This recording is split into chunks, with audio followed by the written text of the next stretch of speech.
संतप्त मानस शांत हों, जिनके गुणों के गान में बेवर्धमान महान जिन विचरे हमारे ध्यान। अभयाभासी का प्रकरण पेज नंबर 249।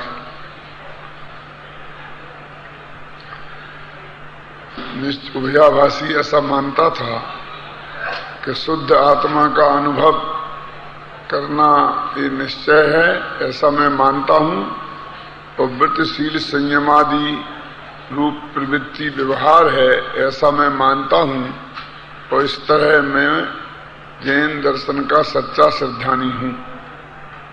लेकिन पंडित टोडरमल जी कहते हैं कि निश्चय और व्यवहार तो एक ही वस्तु में घटित होते हैं, और तूने तो दो अलग अलग चीजों में घटित किया, इसलिए तूने ये बात तेरी बनती नहीं है। तो पंडित जी घटाते हैं कि जिस द्रव्य का जो भाव हो उस भाव को उसी द्रव्य का कहना ये निश्चय न है, और सहचारी और निमित्त की अपेक्षा उसी भाव को अन्य द्रव्य का कहना ये व्यवहार है। और उदाहरण के लिए वो देते हैं कि मिट्टी के घड़े को मिट्टी का कहना ये निश्चय है, और घृत का संयोग देखकर उसको घी का कहना यह व्यवहार है। तो एक ही मिट्टी के घड़े के बारे में मिट्टी का घड़ा और घी का घड़ा ये दो नाम एक ही घड़े के हैं। यदि दो घड़े हों और एक घड़े को मिट्टी का कहें और एक घड़े को घी का कहें तो वो निश्चय व्यवहार घटित नहीं हुआ। वो घड़ा एक ही होना चाहिए, ख्याल में ना। इसलिए वो कहते हैं कि वो निश्चय और व्यवहार एक ही बात पर घटित होना चाहिए। तूने तो दो अलग अलग चीजों पर घटित कराया कि वृत्ति संयम आदि जो क्रिया वो व्यवहार और आत्मा का अनुभव सुनिश्चय, इसलिए तेरे निश्चय व्यवहार का स्वरूप सही नहीं है। अब वो कहते हैं इसलिए तू किसी को निश्चय माने और किसी को व्यवहार माने, यह भ्रम है, तथा तेरे मानने में निश्चय व्यवहार को परस्पर विरोध आया। ये कैसा विरोध आया कि यदि तू अपने को सिद्ध समान शुद्ध मानता है तो वृत्तादिक किस लिए करता है, और यदि वृत्तादिक के साधन द्वारा सिद्ध होना चाहता है तो वर्तमान में शुद्ध आत्मा का अनुभव मिथ्या हुआ। देखो ये वृत्तादिक किस लिए करता है, तो इसको ऐसा अर्थ नहीं घटित करना है यहाँ कि पंडित जी वृत्तादिक को सिद्ध होने का कारण मानते हैं, अन्यथा अभी हाल जो मीठा भाई आपको समझा रहे थे उससे विरोध खड़ा हो जाएगा। क्योंकि वे तो कह रहे थे ना कि ये साधन नहीं है, साधन तो एक प्रज्ञा रूपी छेनी ही है, बाहर की क्रिया कांड वृत्तिशील संयम ये सब कारण नहीं है। देखो एक बात मैं कल परसों से बराबर कह रहा हूं, फिर ध्यान दिलाता हूं कि दो चीजें आप अच्छी तरह समझ लीजिए कि जो आत्मा निश्चय रत्नत्रय है, शुद्धोपयोग रूप शुद्ध प्रणति रूप, उसके साथ के स्वभाव को सहचारी की अपेक्षा मोक्ष मार्ग कहा जाता है, और तदनुकूल मन वचन काय की क्रिया को निमित्त की अपेक्षा उपचार करके व्यवहार से मोक्ष मार्ग कहा जाता है। पर तीन चीजें हो गई। एक तो वो असली मोक्ष मार्ग, उसमें दो चीजें शामिल हैं, कौन? शुद्धोपयोग और शुद्ध परिणति, और दो तरह का व्यवहार, तो एक निमित्त की अपेक्षा व्यवहार और एक सहचर की अपेक्षा व्यवहार। तो जो आत्मा में स्वभाव रूप परिणति है, आत्मा की पर्याय में, उसको सहचारी की अपेक्षा व्यवहार कहते हैं, और जो मनवचन काय की क्रिया है उसे निमित्त की अपेक्षा व्यवहार कहते हैं। तो इतनी बात याद रखोगे तो ये पूरा प्रकरण समझ में आएगा। ये बार बार आएंगी ये बातें, तो यदि ये बात आपके दिमाग में नहीं रही तो ये फिर गड़बड़ा जाएगा, फिर आपकी समझ में नहीं आएगी बात। तो वो कहता है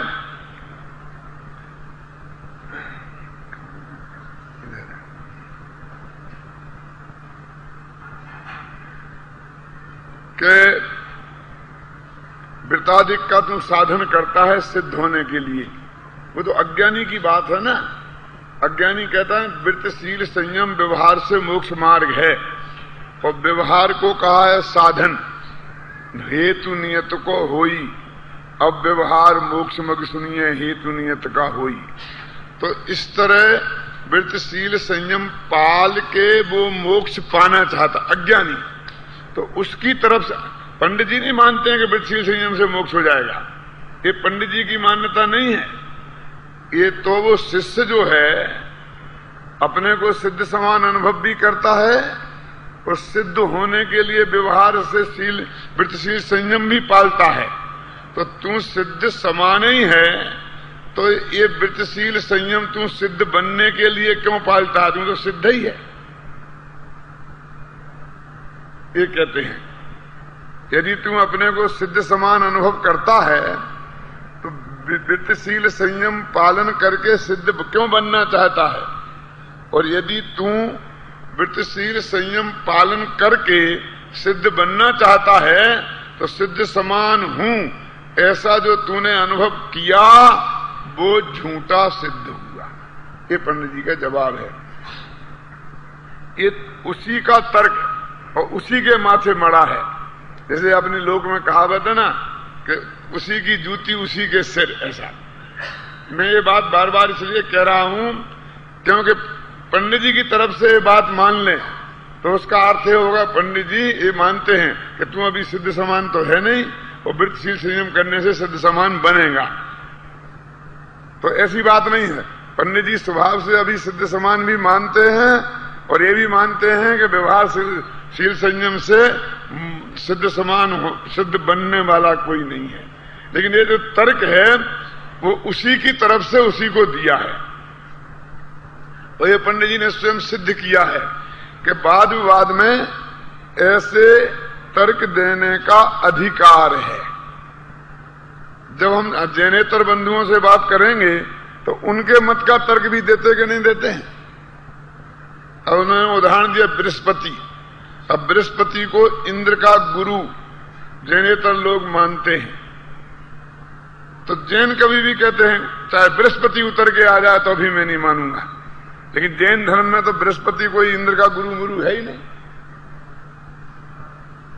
लेकिन वो कहते हैं लोक में जो प्रसिद्ध होती है चीजें वे उदाहरण भी जैन शास्त्रों में भी आते हैं। तो उसका मतलब ये नहीं है कि जैनी उन्हें मानते हैं, उदाहरण के तौर पर वे बातें आ सकती हैं। टोडरमल जी ने मोक्षमार्ग प्रकाशक में ये लिखा।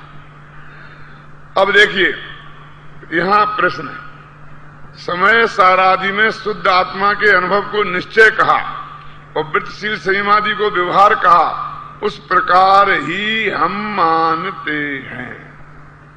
मैंने आपसे कहा था कि टोडरमल जी का शिष्य जो उनका प्रश्न करता है वो साधारण नहीं है, वो समय सार का पाठी भी है और गवर्नमेंट सार का भी पाठी है। वो कहता समय सार में लिखा है, मैं अपने घर से सीख के आया था। तो यदि समझ लेना समय सार के पाठियों में गलती नहीं होती है अचल जी।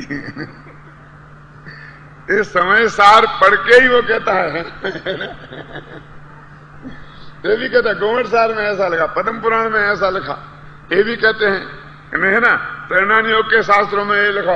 ये भी कहते हैं कि जीवों को नहीं मारना चाहिए, और ये भी लिखा कि कोई किसी को मार जला नहीं सकता है।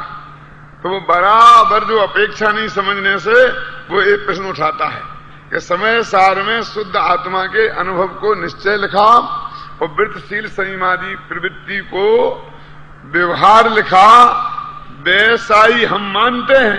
ऐसा लिखते वैसा ही हम मानते हैं, और तुम कहते हो तुम्हारा ये मानना गलत है। तो इनडायरेक्ट वे में इस समय सार गलत है ऐसा तुम कह रहे हो। ये पंडित जी का कहना है, शिष्य ऐसा बोलता है। तो शिष्य कोई है नहीं, ऐसा आदमी नहीं है कोई खड़ा हुआ, पंडित जी ही शिष्य का पाठ भी करते हैं और गुरु का पाठ भी वो करते हैं। ख्याल में आया ना?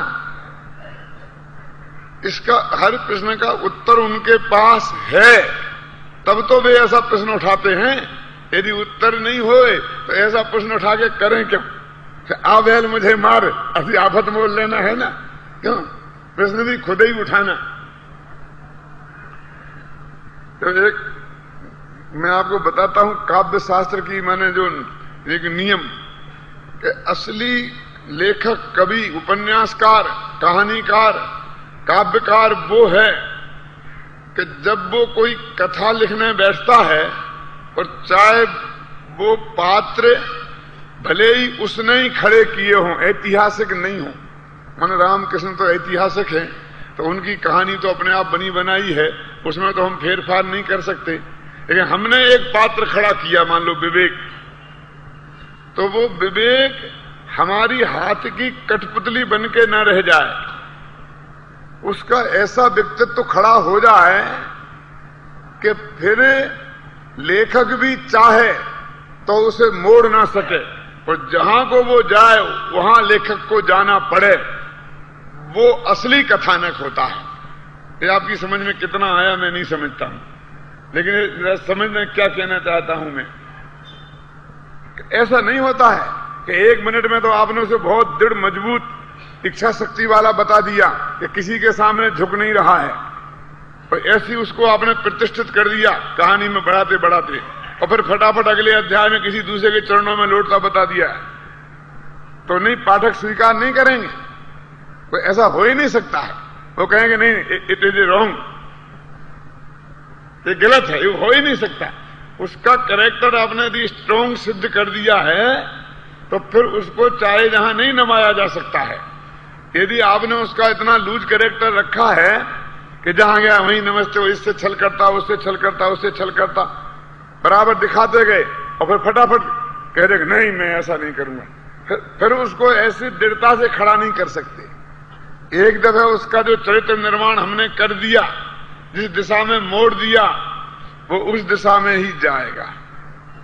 और यदि उसे मोड़ना ही है कि वो बदल गया, तो उसको बहुत धीमी गति से मोड़ते हुए लाना पड़ेगा कि जिससे पाठक के गले उतर जाए वो बात। नहीं तो वो एकदम रिजेक्ट कर देगा कि नहीं नहीं ऐसा नहीं है, संभव नहीं है। ख्याल में वो लेखक की हाथ की कठपुतली नहीं होता है कोई पात्र, तो ही वो असली कथानक है। और तुमने देख के दिया चाहे जैसा चाहे जहां कर दिया, ऐसा नहीं होता। तो मेरे कहने का अर्थ यह है कि टोडरमल जी का जो शिष्य है, अथवा टोडरमल जी का जो स्वयं का व्यक्तित्व है, जो समाधान कारक के रूप में टोडरमल जी ने अपने को स्वयं को रखा है, इसमें एक पात्र है, वो इस मोक्ष मार्ग प्रकाशक रूपी उपन्यास के एक पात्र टोडरमल जी स्वयं हैं, और दूसरा पात्र उनका शिष्य है। वो पाठ भी वे ही कर रहे हैं क्या? लेकिन उसका नाम तू है, उसका नाम तेरा है, और उनका खुद का नाम मैं है। वो जब आता है तू अथवा कोई, इस नाम से आता है। क्या वो शिष्य का नाम क्या है? तू, आप नहीं है, क्योंकि मैं और तू में जो नजदीकी है शिष्य गुरुपना साफ साफ दिखाई देता है। वो आप में ऐसा लगता है कि शिष्य कोई बड़ा सेठ है और ये पंडित जी भी उससे प्रभावित हैं, वो घबरा रहे हैं, और इसलिए वो मक्खन लगा लगा के बात कर रहे हैं। फिर वो पढ़ नहीं सकता है, फिर उसकी गलती निकाल के नहीं बता सकते भभूतमल जी में। जब तक उसको वो तू कार्य करके नहीं बोल पाए, तो गलती तो कभी कभी कान पकड़ के भी निकालनी पड़ती है ना, तो उनका व्यक्तित्व दब जाएगा। जो तू ऐसा मानता है तो तेरे ऐसे मानने में परस्पर विरोध आया, तो वो कहता कि वाह, समय सार में लिखा है कि सिद्ध समान आत्मा का अनुभव सो निश्चय और वृत्ति संयमादि से व्यवहार, तो वही मैं मानता हूं। और तुम कहते हो कि मेरी गलती बात है, तो गलती है तो शास्त्र की है, मेरी कहां गलती है। तब उसको उत्तर देते, देखो शुद्ध आत्मा का अनुभव सच्चा मोक्ष मार्ग है, इसलिए उसे निश्चय कहा है। और लेकिन यहां स्वभाव से अभिन्न और परभाव से भिन्न ऐसा शुद्ध शब्द का अर्थ जानना, और तू मानता है कि राग आदि से रहित वो शुद्ध ऐसा अर्थ, गड़बड़ ये हो गई। उनने शुद्ध जो कहा है वो अपने से अभिन्न और पर से भिन्नता के अर्थ में कहा है, और तू मानता है राग आदि से रहित के अर्थ में। ये गड़बड़ हो गई। समय सार में तो ठीक ही लिखा है, क्या सिद्ध समान तो कहा, तो हम तो राग आदि से, सिद्ध समान माने सिद्ध जैसे पर से भिन्न और अपने से अभिन्न हैं, ऐसे सिद्ध लेना, राग आदि से रहित वाले सिद्ध नहीं लेना। देखो ऐसी गलती हमारे 99% मोक्षों में मिलेगी। जब हम शुद्ध कहते हो, सिद्ध समान कहते हैं, तो स्पष्ट राग आदि से रहित नहीं मानते, बोलो अच्छा। इसे पढ़ते पढ़ते भी मानते हैं, क्योंकि वैसे शुद्ध कहो तो हम मान लें पर से भिन्न और अपने से अभिन्न शुद्धता का अर्थ। लेकिन जब सिद्ध समान कहते हैं तो सिद्ध तो राग आदि से रहते ही है। हमारा ध्यान उसी तरफ जाता है कि वहां राग आदि से रहित के ही अर्थ में कहा होगा, पाटनी जी नहीं जाता। बोलो, यहां कोई मुंह से किसी को स्वीकार करने की बात नहीं है, लेकिन अपने मन में सोचो कि जब जब सिद्ध समान की बात करते हैं तो सच्ची हम राग आदि से रहित नहीं मानते क्या? तो मालूम पड़ जाएंगे कि टोडरमल जी के बे नालायक शिष्य हम ही हैं। ना समझ नालायक नहीं है?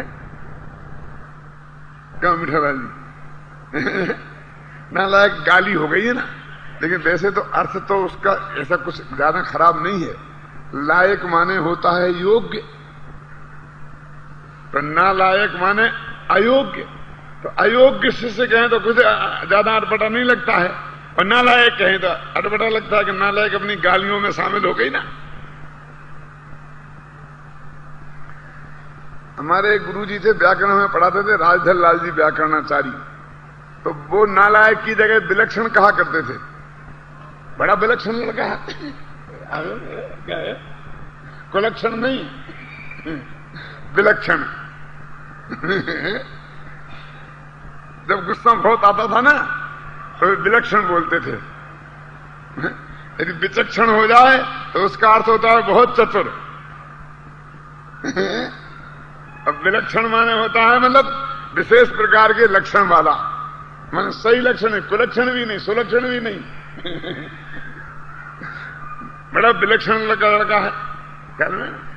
तो यहां एक वो कहते देखो कि वहां जो हमने सिद्ध समान समय सार में लिखा है, तो उसका अर्थ तो पर से भिन्न और अपने में अभिन्न ऐसा शुद्ध शब्द का अर्थ है।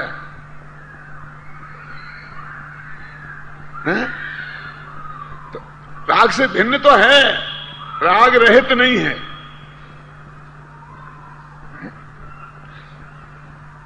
आपके समझ में ना, फिर गड़बड़ हो गई। इन समय पर माने स्त्री पुत्र मकान जादी माने अपनी पर्याय नहीं, और पर में प्राग भी आ गया, लेकिन भिन्न और रहित में बहुत फर्क है। राग से भिन्न तो अभी आपका और मेरा आत्मा भी है, और राग से रहित नहीं है। राग से रहित सिद्धों का है, और भिन्न तो है ही सिद्धों का। राग के मौजूद होते हुए भी आत्मा राग से भिन्न ही है। रहित कहने में बीतरागी पर्याय से सहित ऐसा अर्थ होता है, और भिन्न कहने में राग पर्याय सहित ये अर्थ होता है, बीतरागी पर्याय सहित ऐसा अर्थ नहीं होता है। बीतरागी पर्याय सहित भी हो सकता है, वो राग पर्याय सहित भी हो सकता है। दोनों अवस्थाओं में आत्मा राग से ही भिन्न है। स्वभाव तो राग से भिन्न ही है ना। अंतर समझ में आया ना, राग से रहे तो राग से भिन्न में। वो पहले में उदाहरण, निराकार और अनाकार में जो अंतर है। निर्गतो आकारा यशसा निराकारा, नास्ति आकारा यस्मिन सा न अनाकारा। जिसमें से आकार निकल गया है उसे बोलते हैं निराकार, सिद्ध भगवान निराकार हैं। और जिसमें आकार है ही नहीं उसे अनाकार बोलते हैं। हम तुम सभी आत्मा अनाकार हैं। नास्ति आकारा यस्मिन् सा निराकारा और निर्गतो आकारा यस्य सा निराकारा, ऐसी व्युत्पत्ति है ना। तो नास्ति रागा यस्मिन् सा, समझे ना, ये अरागी है, समझे ना। और निर्गतो राका आकारा यस्य सा, ये निरागी है। तो समझे ना, आत्मा में राग है ही नहीं, ऐसा अर्थ तो है। इसका नाम तो पर से भिन्न है। पर तो में 7 तत्व पर में आ गए, आसर तत्व भी पर में आ गए, सब आ गया। ऐसा नहीं है कि आप सिर्फ पुद्गल से भिन्न बताना है, रागादिक से भिन्न नहीं बताना है, ऐसी कोई बात नहीं है। लेकिन भिन्न बताना है, रहित नहीं बताना है। देह से भी रहित नहीं है। अपना भगवान आत्मा भी देह से रहित है क्या? देह से भिन्न है, देह से रहित नहीं है। एक क्षेत्रावगाह है देह से रहित, तो से बोलते एक क्षेत्रावगाह बना हट जाएगा। सिद्ध भगवान देह से रहित हैं, राग से रहित हैं, और देह से भिन्न भी हैं और राग से भिन्न भी हैं। और हम देह और राग से सहित हैं, लेकिन देह और राग से भिन्न हैं। रहित पने और भिन्न पने में ये अंतर है। क्यों मनोहरलाल जी, ख्याल में आया कि नहीं है? हम तो दोनों का एक ही अर्थ समझते हैं। रहित कहो तो भिन्न समझ लेते, भिन्न कहो तो रहित समझ लेते हैं। अभी दिक्कत भी है, कई जगह भिन्न के अर्थ में भी रहित शब्द का प्रयोग विद्वान लोग कर देते हैं और शास्त्रों में भी लिखा मिल जाता है, तो हमारे भ्रम की और पुष्टि हो जाती है। लेकिन गुरुदेव की भाषा में कहे कि वहां लिखे तो वहां समझ लेना, लेकिन यहां कम से कम वो बात नहीं। पंडित जी खुद ही लिखते हैं ना, स्वभाव से अभिन्न परभाव से भिन्न। तो स्वभाव कह दिया ना, तो विभाव तो परभाव में ही जाएगा ना। अपने बोले स्वभाव से अभिन्न और परभाव से भिन्न और विभाव से, तो भिन्न ही तो कहेंगे, अभिन्न तो नहीं कहेंगे। तो तीसरा तो तर्क रखा ही नहीं ना पाटनी जी। स्वभाव और परभाव लिखा ना, तो रागादिक को भी परभाव कहते हैं। पर पदार्थों के परिणति को तो परभाव कहते ही हैं, लेकिन पर के लक्ष्य से उत्पन्न हुए रागादि विकार को भी पर कहते हैं। वो नैमित्तिक भाव है ना, औपाधिक भाव है ना, उनको भी परभाव कहते हैं। संसारी को सिद्ध मानना, ऐसा भ्रम रूप अर्थ शुद्ध शब्द का नहीं जानना। संसारी को सिद्ध मानना, और संसारी माने संसार अवस्था से युक्त को, और सिद्ध माने सिद्ध अवस्था से युक्त मानना, ये ऐसा अर्थ नहीं जानना। लेकिन संसार अवस्था में ही, संसार अवस्था से रहित आत्मा मानना, ये तो सही है, ये निश्चयाभास नहीं है। फिर समझ में आगे नहीं है क्या? बोलो बालचंद जी साहब। संसार अवस्था में, संसार अवस्था से रहित आत्मा को जानना, भिन्न आत्मा को जानना, इसमें कोई दिक्कत नहीं है। लेकिन संसार अवस्था से रहित और सिद्ध अवस्था से सहित, ये मानना ही गड़बड़ है। और वो यही निश्चयभाषी यही तो गलती करता है कि जो पर्याय है उससे तो रहित मान लेता है, जो पर्याय नहीं है उसे सहित मान लेता है। कि लिखा है, लिखा तो भिन्नता के अर्थ में है। ख्याल में है ना? निर्मल पर्याय के बारे में उन्होंने बात नहीं करी। हाँ, वो यहां भी करेंगे तो उसको भी हटा देना। आप विकल्प उठाएंगे तो उसको भी हटा देना। कैसे कहा? स्वभाव से अभिन्न कहा है ना, तो बिल्कुल त्रिकाली ध्रुव ही लेना। लेकिन मैंने आपको कई पहले भी कहा, फिर कहता हूं कि ऐसे प्रकरणों में निर्मल पर्याय की भी बात ही नहीं करते, क्योंकि अभी निर्मल पर्याय अज्ञानी के है ही कहां। अज्ञानी के जिसके है उसको तो समझता ही नहीं है, वो तो सब समझता ही है। और वो यहां पर ऐसा नहीं है जो शक्तियों का प्रकरण है, जहां कि निर्मल पर्याय ने शामिल करी ने बात है, वो बात यहां नहीं है। उसकी तो चर्चा ही नहीं है, क्योंकि वो तो है ही नहीं ना। देह से भिन्न और राग से भिन्न, इतनी ही बात, बहुत ज्यादा इसकी बात तो बहुत कम है।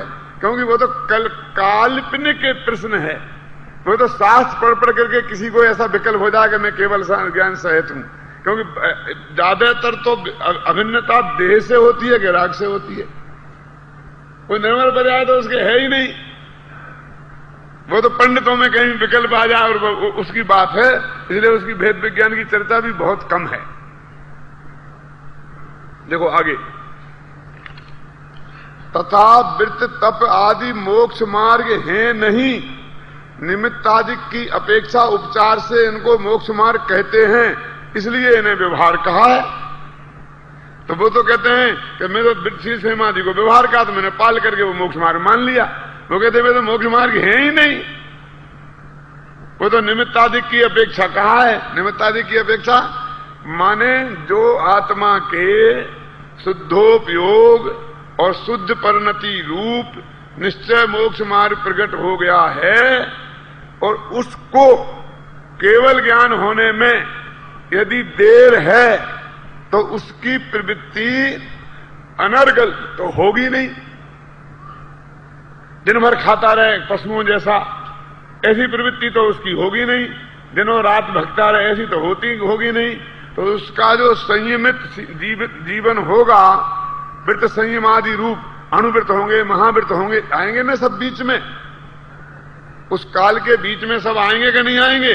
तो उसको निमित्तादि और सहचारी पने की अपेक्षा व्यवहार से मोक्ष मार्ग कहा, और उसको उसने माना इससे मैं मोक्ष में पहुंच जाऊंगा, तो गलती हो गई ना। इस प्रकार भूतार्थ अभूतार्थ मोक्ष मार्ग पने से इनको निश्चय व्यवहार कहा। पहले को भूतार्थ मोक्ष मार्ग की अपेक्षा और दूसरे को माने अभूतार्थ मोक्ष मार्ग की अपेक्षा, वृत्ति संयम को। सो ऐसा ही मानना, परंतु यह दोनों ही सच्चे मोक्ष मार्ग हैं, इन दोनों को उपादेय मानना वह तो मिथ्या बुद्धि ही है। कहा तो है, चलो किसी अपेक्षा तो कह दिया, हमारे वृत्तिशील संयम को किसी अपेक्षा तो कह दिया, ऐसा मान के तो कहते नहीं मिथ्या बुद्धि ही है। ये वही आता है ना, जरा सी बात आई ना, जैसे मान लो अपन ने कही नाचने की बात, तो सौधर्मिंद को लाके खड़ा कर दिया। लड़ने की बात कहेंगे तो भरत बाहुबली को लाके खड़ा कर देंगे। मैं पूछता हूं कि सौधर्म इंद्र नाचा, छायक सम्यक दृष्टि था, नाचा, समझ लिए? तो ये दोनों भी तो छायक सम्यक दृष्टि थे और लड़े, तो लड़ो भाई भाई थे। अरे छायक सम्यक दृष्टियों की भी हर किया अनुकरणीय नहीं होती है। बहुत कठोर बात है, लेकिन सुन लो। लेकिन हम तो ऐसे पागल हो गए हैं ना कि जिसको ज्ञानी मानते हैं उसका पादना भी अनुकरण करने लायक मान लेते हैं। वो थूक करे ना तो थूक भी करना चाहिए। गुरुदेव को वो कफ बनता था ना, तो एक वो रखते थे थूकने की, तो सम्यक दृष्टि होते ही हर एक को एक थूकनी चाहिए, नहीं तो वो सम्यक दृष्टि नहीं हो सकता है। क्यों?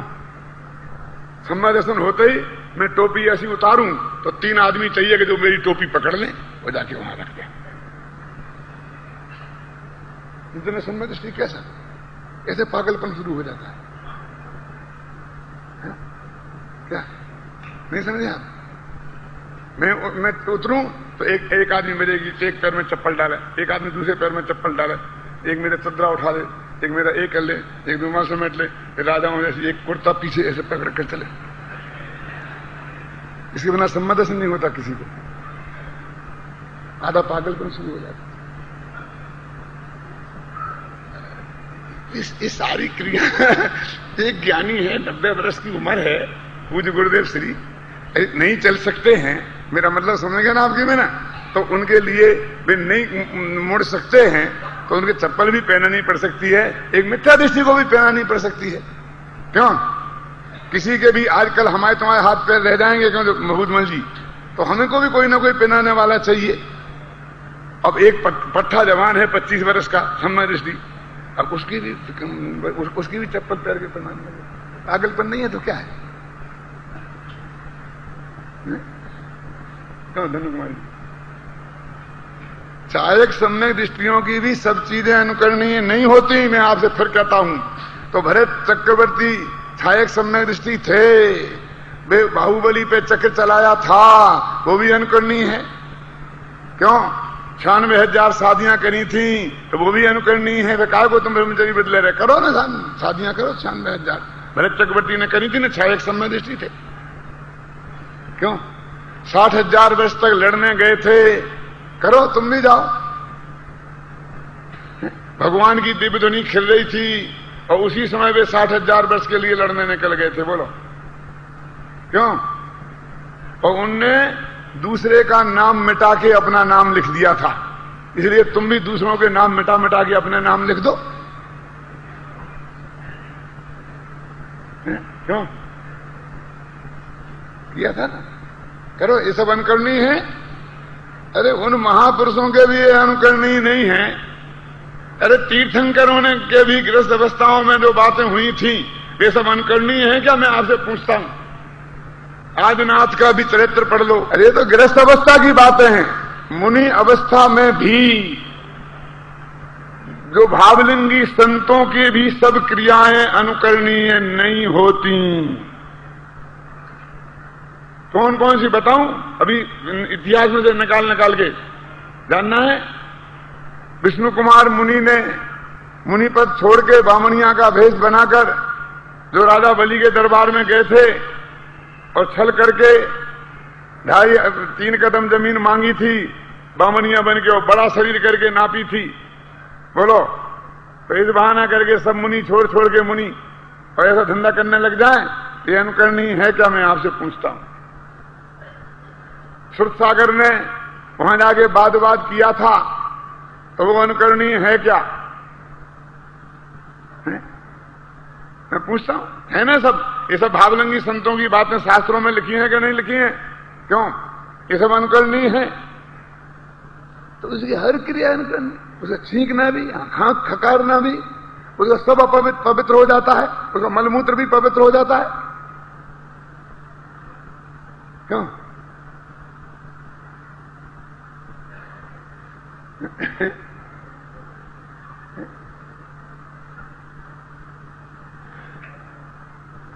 भाई थोड़ी गांठ की अकल भी चाहिए। यहां तो कहते हैं भगवान की भी सेवा भक्ति से मुक्ति नहीं होगी, बंद होगा, हैं? और वहां जो भी शास्त्र के विहित चरणानुयोग विहित क्रियाएं हैं, वे तो हे हो गई, वो बंध का कारण हो गई, वे भाव तो। और ये शास्त्र से बिल्कुल उल्टी क्रियाएं हैं, ये मुक्ति के मार्ग में हो गई और ये धर्म हो गई। और बस एक एक एक, एक तोप तलवार हर एक ने अपने हाथ में ले रखी है। एक ज्ञानी का अपमान अनंत ज्ञानियों का अपमान है। एक भाई मेरे से बहुत बोलते थे, एक ज्ञानी का अपमान, बहुत, मैं नाम नहीं बता रहा हूं, मेरे बहुत नजदीकी हैं। तो मैंने कहा हाँ, एक ज्ञानी का अपमान बहुत ज्ञानियों का अपमान है, इसलिए आप मेरा जो अपमान करते हैं ना, वो अनंत ज्ञानियों का अपमान है। समझ में आएगा नहीं? क्योंकि जिसको तुम ज्ञानी मानते हो उसको क्या सील सिक्का है, उसकी बखिया उखेड़ के रख सकता हूं 5 मिनट में, मेरे सामने खड़ा तो होवे वो। कैसा सम्यक दृष्टि है, अभी बाहर आ जाएगा आगम के आधार से। पर उन्हें ज्ञानी मान लिया, उसका विरोध करता है तो बस वो अज्ञानी हो गया, बस खत्म। तुम्हें है इस बात का भय, तुम्हें है इस बात का भय कि एक ज्ञानी का अपमान सो अनंत ज्ञानियों का अपमान है, तो तुम कुंड कुंड का कर रहे हो, टोड़ेमल का कर रहे हो, और कितने कितने ज्ञानियों ने जो बातें लिखी हैं उनका तुम सरासर विरोध कर रहे हो। और एक ज्ञानी के वचन के नाम पर भगवान के पूरे आगम का विरोध कर रहे हो। भगवान महावीर से लेकर के कांजी स्वामी तक जितना भी शास्त्र की बात आई है सामने, उन सबका ही विरोध कर रहे हो, कहीं नहीं मिलती। लेकिन हमें तो आदमी जी को मालूम है, आगम का वचन और ज्ञानी का वचन दोनों में से सामने आवे तो तुम किसको प्रमाण मानोगे, ऐसा मेरे से पूछा। हम तो आगम मानेंगे। बोले हम तो ज्ञानी को मानेंगे, आगम नहीं मानेंगे। मैंने कहा बिल्कुल सही है, ये बात हमें स्वीकार है, हम तो नहीं मानेंगे। बोले बस यही हमारे तुम्हारे मतभेद है। मैंने कहा बिल्कुल पक्का रहेगा, अगले भव तक भी रहेगा, है ना। तुम सुधार लो तो सुधार लो, हम तो ये सुधारने वाले नहीं है, सुधरने वाला नहीं है।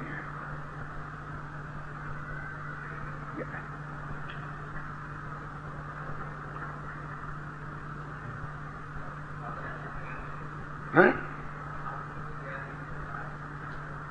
फिर उन्हें ऐसा भेद करते क्यों है ना। देखो पेज नंबर बदल गया। तथा वृत्तपादि मोक्ष मार्ग नहीं है, निमित्तादि की अपेक्षा उपचार से इनको मोक्ष मार्ग कहते हैं, इसलिए इन्हें व्यवहार कहा है। इस प्रकार भूतार्थ अभूतार्थ मोक्ष मार्ग पने से इनको निश्चय व्यवहार कहा है, ऐसा ही मानना।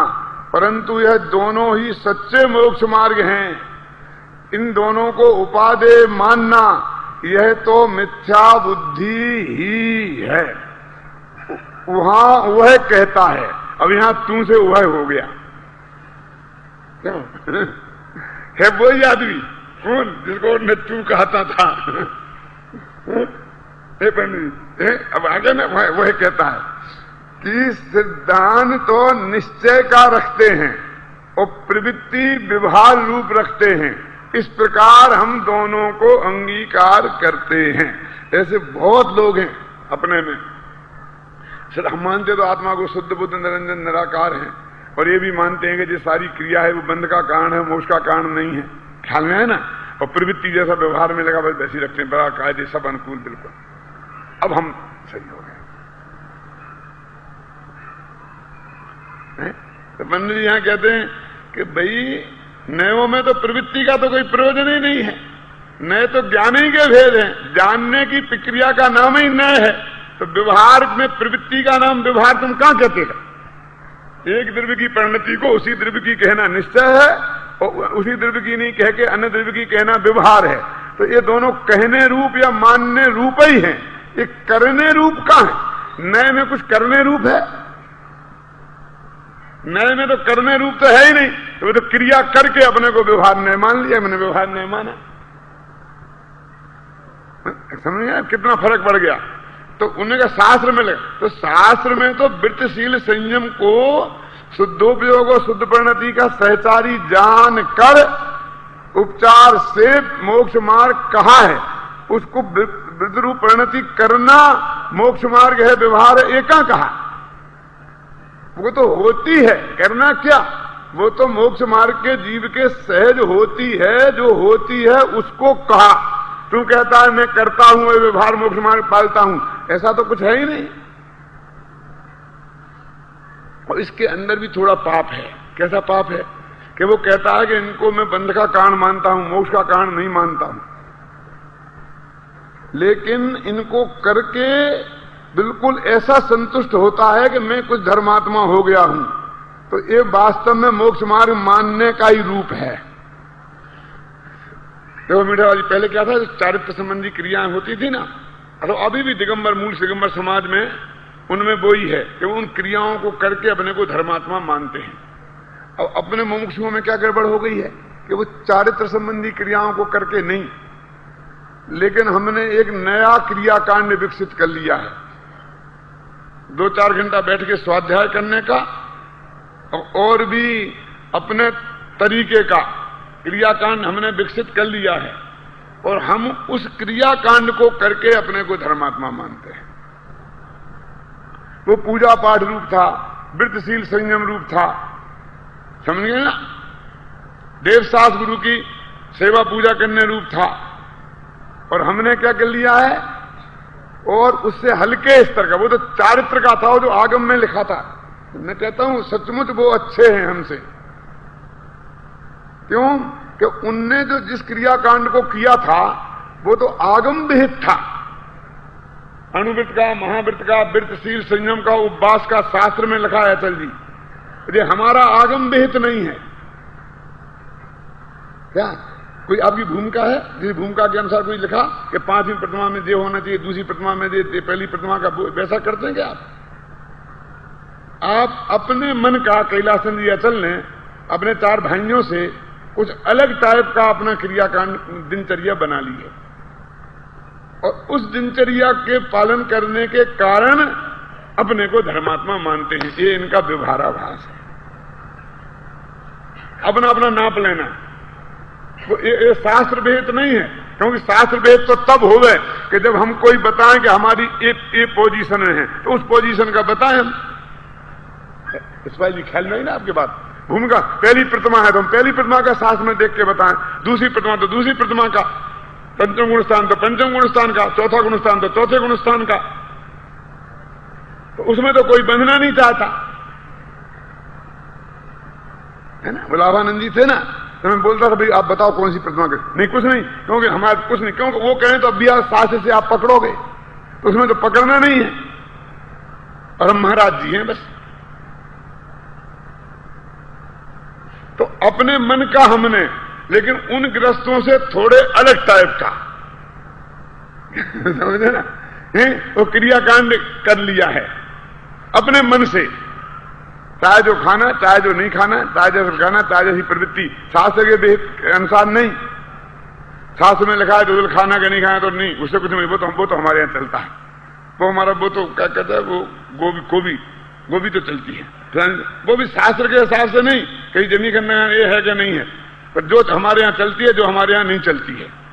ऐसा खाने का, पीने का, ऐसे ही उठने बैठने का, ऐसे ही कुछ पढ़ने लिखने का, ऐसे ही नहाने धोने का, ऐसी स्वाध्याय करने का, ऐसी कुछ नई प्रवृत्ति हमने विकसित कर ली है। और उसके कारण हम दूसरे सामान्य लोगों से अपने को कुछ ऊपर मानते हैं कि नहीं, एक पॉइंट। और वो ऊपर मानते हैं तो वो धर्म की दृष्टि से ऊपर मानते हैं कि कर्म की दृष्टि से। बोलो, एक राजनीतिज्ञ है, वो मुख्यमंत्री बन गया तो ये मानता मैं मुख्यमंत्री हूं इसलिए आपसे बड़ा हूं। एक कलेक्टर बन गया तो इसलिए मानता है कि मैं कलेक्टर हूं इसलिए आपसे बड़ा हूं। एक प्रोफेसर बन गया तो इसलिए मानता है कि मैं प्रोफेसर हूं इसलिए बड़ा हूं। लेकिन आप कोई अपने काम की वजह से नहीं, आप अपने उस धार्मिक आचरण की वजह से अपन को और से एवरेज ऊंचा मानते हैं, तो आप धर्म की दृष्टि से ऊपर मान रहे। टोडरमल जी ने लिखा कि राजा को नमस्कार करना, पुलिस सुपरिटेंडेंट को नमस्कार करना तो धर्म की कोटि में आता ही नहीं है। तो वो तो हर नीचे के कर्मचारी को, ऊपर के ऑफिसर को नमस्कार करना ही पड़ता है। तो सिंहोदर के लिए जो वज्रकर्ण को नमस्कार करना चाहिए था, अंगूठी रखना तो उचित नहीं था, उसमें भगवान की मूर्ति विराजमान करना लिखा कि नहीं लिखा? वहां क्या गलती नहीं थी, वो नहीं करता था। लेकिन यदि तुम धर्म के हिसाब से किसी को नमस्कार करते हो तो वो धर्म की दृष्टि से इसलिए मिथ्यात्व है। तो तुमने जो अपना आचरण बनाया है और धर्म की दृष्टि से तुमने अपने को उससे ऊपर माना, इसका नाम व्यवहाराभास मिथ्या दृष्टि है। सब व्यवहाराभासी हैं, कोई निश्चयाभासी नहीं। जैसे मैंने बोला ना मुझे रावण के दर्शन करने हैं, ऐसे मैं कह रहा हूं मुझे निश्चयाभासी के दर्शन करने हैं। तुम सम्य दृष्टि की बात कहते हो, मुझे लाओ एक निश्चयाभासी मेरे सामने। सब व्यवहाराभासी, जो निश्चयाभासी मानते हैं ना अपने को, वे भी व्यवहाराभासी है। जिनको दुनिया निश्चयाभासी कहती है वे निश्चयाभासी नहीं है, व्यवहाराभासी है। क्यों? कि उन्होंने अपने और लोगों से अपने को अलग, कुछ उनने अपना क्रियाकांड विकसित करके और वे अपने को अलग मानने लग गए हैं। ये व्यवहाराभास का लक्षण है। बात में बस सब बाकी के लोगों ने तुच्छ दिखते हैं, एकदम सब ऐसे दिखते हैं, छोटे छोटे अदने से हो, मैं ऐसा छोटा बड़ा लंबा ऐसा दिखता है। और उसके कारण आत्मा का अनुभव तो है ही नहीं, क्योंकि आत्मा के अनुभव के जो लक्षण है बाही में, वो तो कोई को दिखते ही नहीं है। इतनी मान, इतनी पुष्टि, इतना मान चाहिए। क्यों इतना मान चाहिए? सम्य दृष्टि को हो सकता है, कल्पना तो करो आप। क्यों बालचंद जी?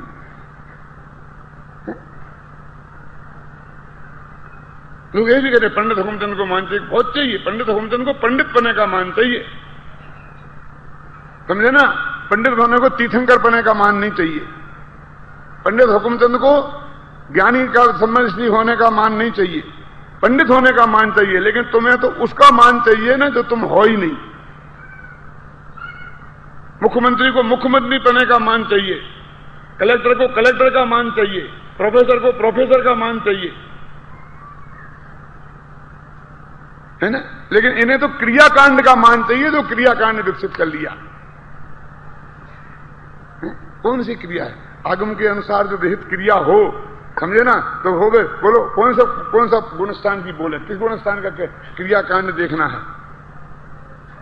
तो इसका मतलब ये नहीं है कि हम अपने जीवन को सदाचारी नहीं बनाएं, 7 व्यसनों से रहित बनाएं, 8 मूल गुणों से को धारण होवे, हमारा जीवन शुद्ध सात्विक होवे, अध्ययन मनन का होवे, चिंतन का होवे, जो जिसे बोलते देशना लब्धि, फिर परायोग्य लब्धि, वसुद्धि लब्धि, है ना, उससे हमको पकड़ने की, वो तो सब चीज अच्छी है, मैं उसका निषेध नहीं करता हूं। देखो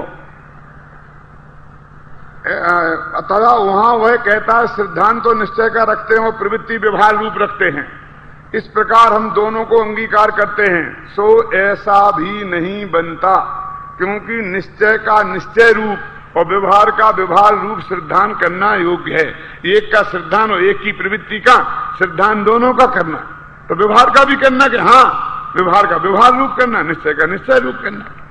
ये तो सिद्धांत रूप है, ये तो श्रद्धा गुण की चर्चा चल रही, ये तो सम्मा दर्शन मिथ्या दर्शन की चर्चा चल रही, इसमें प्रवृत्ति कहां से लाए? एक ही नय का सिद्धांत होने से तो एकांत मिथ्यात्व होता है। तुम व्यवहार का सिद्धांत नहीं करोगे तो एकांत हो जाएगा, ये लिखा कि नहीं लिखा? लेकिन व्यवहार को उपादेय मान लोगे तो एकांत हो जाएगा। व्यवहार में हे है तो हे रूप सिद्धांत करना, ऐसा कहते। तथा प्रवृत्ति में तो नय का प्रयोजन ही नहीं है, प्रवृत्ति तो द्रव्य की परिणति है। जो वहां जिस द्रव्य की परिणति हो उसको उसकी ही प्रूपित करे सो निश्चय नय, और उसी को अन्य द्रव्य की प्रूपित करे सो व्यवहार नय। ऐसे अभिप्राय अनुसार प्रूपण से उस प्रवृत्ति में दोनों नय बनते हैं। प्रवृत्ति में भी नय बनते हैं, लेकिन ऐसे कैसे कि जिस द्रव्य की है उसी द्रव्य की कहना निश्चय और अन्य द्रव्य की कहना व्यवहार। कुछ प्रवृत्ति ही तो नए रूप है नहीं, नए का विषय बनती है प्रवृत्ति, लेकिन प्रवृत्ति नए रूप नहीं है। इसलिए इस प्रकार भी दोनों नयों का ग्रहण मानना मिथ्या है। तो क्या करें? कि अब हम क्या करें? ऐसा नहीं करें तो क्या करें? तो पंडित जी कह रहे हम बताएंगे क्या करो, लेकिन पहले ये निर्णय तो करो। जो भी बात मैं आपसे कह रहा हूं वो किसी से राग द्वेष के लिए नहीं, लेकिन गलत प्रवृत्तियां न पनपे, और ऐसा दोष यदि हम में हो, हमारी मान्यता में हो, तो हम उसे निकाल कर सावधान हो जाएं। सिर्फ इसी भावना से ये बात कहता हूं, क्योंकि जैसे कहते हैं मिथ्यात्व बैरी का अंश भी बुरा है, कैंसर का एक कण भी रह जाए तो सारे शरीर को गला देगा। ऐसे ही गलत बात का एक भी अंदर में रह गई तो वो सारे इस मनुष्य भव को खराब कर देने के लिए पर्याप्त है। मिथ्यात्व को पालन पोषण किए रहने के लिए पर्याप्त है। ये जो सारे बताए हैं वर्णन, ये दूसरों में ऐसे दोष हैं, टोडरमल जी ने लिखा ना, दूसरों में ऐसे दोष हों तो देखकर कसाई मत होना, अपने में ऐसा दोष हो तो निकाल देना। और कदाचित ऐसा लगे कि सामने वाला कह रहा है और हम में तो है ही नहीं, तो अपने माथे पे नहीं लेना कि हमसे कह रहा है। फिर भी मान लो समझ लो कि ये तो हमसे ही कह रहा है और आप में नहीं है, तो टोडरमल जी ने लगा तुम मानना कि इसी की बात गलत है, हमारे बाप का क्या बिगड़ रहा, हमें तो है ही नहीं, वो तो निकाल देना। उन्हें तो उसका अज्ञान होगा, उसके अज्ञान का फल वो भोगेगा। अपन को तो अपन में होवे वैसा दोष तो अवश्य निकाल देना, इस रूप में ही इस बात को ग्रहण करना।